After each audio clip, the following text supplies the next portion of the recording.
Hello guys, magandang araw sa inyo. Sa video ito ay may sasagutin lang akong katanungan mula sa viewer natin. Hindi ko na ipapakita yung pangalan niya kasi hindi ko man siya napagsabihan na gagawan ko to ng video at baka ayaw niya.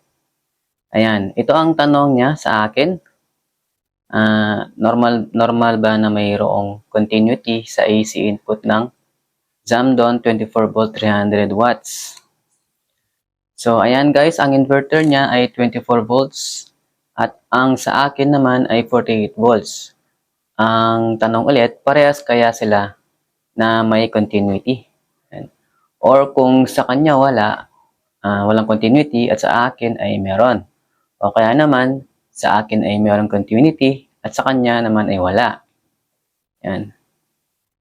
At kahit sinong technician guys, lalo na sa mga electronics, ang tatanungin nyo sa ganyang bagay, sigurado ang isasagot nila sa inyo ay meron yan. Meron niyang continuity. Bakit? Kasi meron mga components sa loob ng mga appliances. Kasama na itong mga inverter. Pero ipapakita ko pa rin sa inyo guys, yung actual checking sa AC input ng inverter. Kasi gusto niyang gamitin yung AC input sa pang-charge ng battery. Ayan.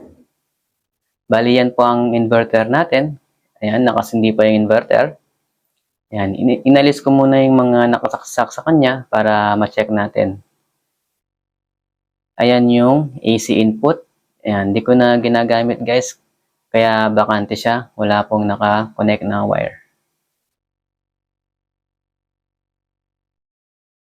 Kapag magte-testing ng continuity ay kailangan nakapatay ang equipment. Ayan, ito ang gagamitin kong tester at isi-set ko siya sa AC voltage. Ayan, checking muna tayo sa AC para safety yung tester natin. Ayan guys, wala akong nakuhang voltahe. Ibig sabihin, safe na tayo. Ayan, ang sunod naman ay sa resistance. Ngayon naman, i-set ko siya sa tester. Ngayon naman, ay i-set ko ang tester sa resistance checking. Ayan. Dito natin makikita kung may continuity o wala. Ayan guys, ang nakuha nating resistance ay 0.4 ohms. So, ibig sabihin, meron siyang resistance or continuity. And baka isipin nyo guys, shorted. And hindi po yan shorted. May reading talaga yan kasi meron pong mga components sa loob ng mga inverter. Yan, o mga piyesa. Yan, may mga piyesa sa loob. Yun ang nakukuha nating mga resistance nila. And masasabi lang natin na shorted kapag totally zero ang continuity.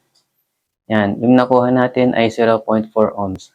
Ayan guys, sana ay nasagot ko yung tanong ng isa nating viewer.